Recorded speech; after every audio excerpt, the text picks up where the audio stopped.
Welcome to 100 TV. నేను వంశీ. నాకంటే పెద్ద స్టార్ అల్లు అర్జున్ అంటున్న అమితాబ్ బచ్చన్ గారు ఎందుకు ఈ కామెంట్స్ చేశారో ఒకసారి మాట్లాడే ప్రయత్నం చేద్దాం. మనతోని కరుణమ్మ గారు ఉన్నారు. ఎందుకు ఇలా మాట్లాడారని తెలుసుకుందాం. నమస్తే అమ్మా. నమస్తే. ఏంటమ్మా, అమితాబ్ బచ్చన్ గారు పెద్ద హీరో, ఎక్కడ మనకు ఆయన పేరు తెలియదు, ఎవరు ఉండరు.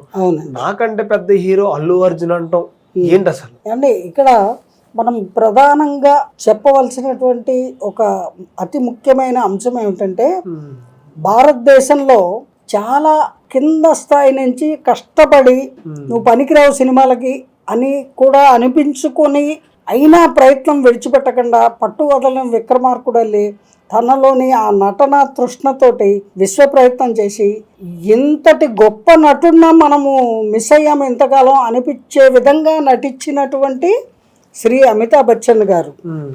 ఆయన తనకి దొరికిన ప్రతి పాత్రకి కూడా 100% న్యాయం చేకూర్చారు. అలాగే ఆయన ప్రతి చిత్రము కూడా దాదాపుగా విజయవంతమైన సినిమాలే.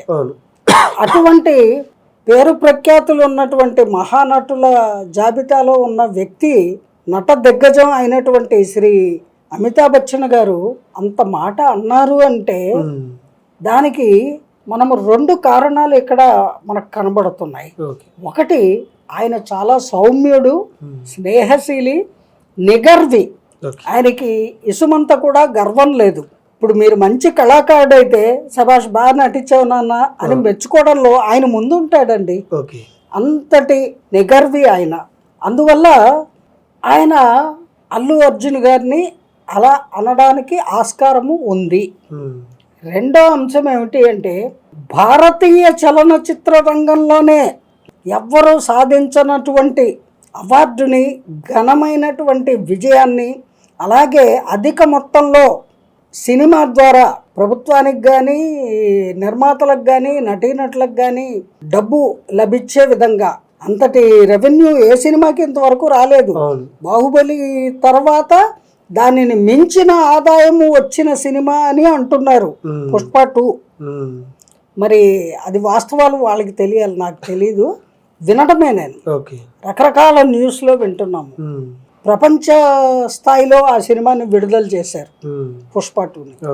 అందువల్ల అతనికి ఆ అత్యుత్తమమైనటువంటి పురస్కారము లభించినటువంటి ఏకైక నటుడు శ్రీ అల్లు అర్జున్. ఆ ఉద్దేశంతో కూడా ఆయన అతన్ని అభినందిస్తూ కూడా ఈ మాటని అనడానికి ఆస్కారము ఉంది. అందుకని మనం ఇక్కడ అపార్థం చేసుకోవాల్సిన అంశం ఏమీ కనపట్లా నాకు. ఎవరు కూడా ఈ అంశాన్ని నెగటివ్ గా తీసుకోవాల్సిన అవసరం లేదు. అందరూ దీన్ని ఆమోదించి పాజిటివ్ గా స్వీకరించవచ్చు. పెద్దవాళ్ళ దీవెనలు, అది ఆయన బ్లెస్సింగ్ అంతే. ఇప్పుడు ఆయన తరము అయ్యి ఇంకా ఆయన వృద్ధాప్యంలోకి వచ్చారు, అయినా నటిస్తున్నారు అమితాబ్ బచ్చన్ గారు. ఇప్పటికీ ఆయన సినిమాలో ఉన్నారంటే మనం పరిగెత్తుకెళ్ళి చూస్తున్నాము.